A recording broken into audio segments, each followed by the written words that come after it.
নমস্কাৰ সকলোকে স্বাগতম জনাইছো। আজি এটা বৰ দীঘলীয়া যাত্ৰাত ওলাইছো আৰু এই যাত্ৰাটো হৈছে তেজপুৰৰ পৰা ধুবুৰীলৈকে। আৰু মই ৰাতিপুৱা 9 বজাত ওলাইছিলো ঘৰৰ পৰা ধুবুৰীলৈ বুলি আৰম্ভ কৰিছিলো যাত্ৰা। এতিয়া মোৰ গাড়ীখনে কোৱা মতে 5 ঘণ্টা 11 মিনিট গাড়ীখন চলোৱা হ'ল 240 কিলোমিটাৰ। আৰু এতিয়াও যি স্থান আছে সেই স্থান পাবলৈ 117 কিলোমিটাৰ 3 ঘণ্টা 3 মিনিট আছে। 5 ঘণ্টা আৰু এফালে 3 ঘণ্টা 6-8 ঘণ্টা প্ৰায় 8-8.5 ঘণ্টাৰ এটা দীঘলীয়া যাত্ৰা। আজি ধুবুৰীত থকাৰ পিছত অহাকালিলৈ পুনৰ সেই 8-9 ঘণ্টাৰ এটা যাত্ৰা কৰিব লাগিব দীঘলীয়া।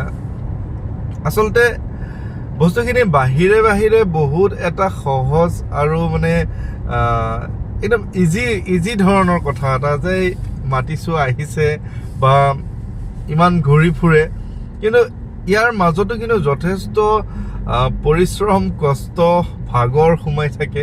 কাৰণ চাওক আপুনি যে এতিয়া 9 ঘণ্টা আহিছো, আকৌ 9 ঘণ্টা যাম, কিন্তু এটাই কথা ভাল লাগে যে মই ইমান দূৰ অহাৰ পিছত ইমানখিনি ৰাইজে ভাল পায় বা আদৰি লয়, তাৰ পিছত মোৰ মনটো আচলতে মোৰ সেই ভাগৰটো অনুভৱ নহয়। আপোনালোকক লগ পোৱাৰ পিছত যিমান কষ্ট হ'লেও সেই কষ্টখিনি অনুভৱ নহয়, কাৰণ মই যি উদ্দেশ্যে আপোনাৰ ওচৰলৈ আহিছো সেই উদ্দেশ্য যেতিয়া আপোনাৰ সফল হোৱা যেন লাগে, সেই উদ্দেশ্য যেতিয়া মোক কয় যে আপুনি ভাল সুফল বা সুফলাফল লাভ কৰিছে, আচলতে মোৰ দ্বাৰা একো নহয়, সকলোখিনি হয় প্ৰভু বজৰংগবলীৰ কৃপাতে আপুনি লাভ কৰে। মই মাত্ৰ আপুনি নিমন্ত্ৰণ কৰে এপাক, কেতিয়াবা পাঠ কৰি শুনাবলৈ মাতে বা মোৰ যেনেধৰণে যিখিনি প্ৰক্ৰিয়া নিয়ম কানুন অকণমান মোৰ ধৰণে অকণমান মই কৰি দিবলৈ চেষ্টাহে কৰোঁ মাথো, বাকী গোটেইখিনি তেওঁৰ ওপৰত। গতিকে তেওঁৰ যদি আপোনাৰ প্ৰতি সদিচ্ছা থাকে, তেওঁৰ যদি আপোনাৰ প্ৰতি সুভাৱ থাকে,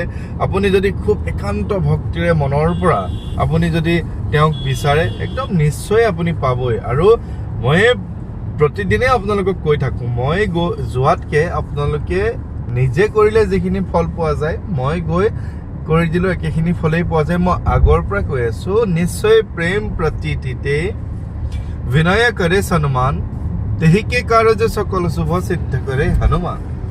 নিশ্চয় এটাৰ সৈতে প্ৰেম প্ৰীতি বিনয় সন্মান কৰিলে আপোনাৰ সকলোখিনি কাম সিদ্ধ কৰে হনুমান। আপোনাৰ সকলোখিনি কাম প্ৰভু বজৰংগবলী হনুমানজীয়ে আপোনাৰ সিদ্ধি কৰি দিয়ে। গতিকে কামখিনি সিদ্ধি কৰিব তেওঁ। আপুনি তেওঁক কেৱল মাতক, তেওঁক বিচাৰক, মনৰ কথাখিনি কওক খুব আঁতৰভাৱে। আপোনাৰ যি সমস্যা হৈছে বা নাইও হোৱা, ভৱিষ্যতে যদি আপুনি বিচাৰে যে কোনো ধৰণৰ সমস্যা হ'ব নালাগে, আপুনি এনেধৰণৰ শুভ অনুষ্ঠান আপোনাৰ ঘৰত আপুনি নিজে ধুনীয়াকৈ কৰিব পাৰে।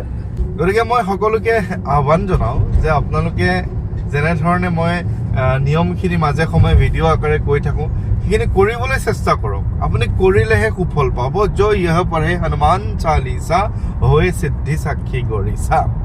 যোনে পঢ়িব তেখেতৰ মনোকামনাবোৰ মহাদেৱৰ কৃপাত বা মহাদেৱ সাক্ষী হৈ আছে। আপুনি পঢ়ক, আপোনাৰ মনৰ ইচ্ছাবোৰ মনোকামনাবোৰ পূৰ্ণ হ'ব। গতিকে সকলো ভালে থাকিব।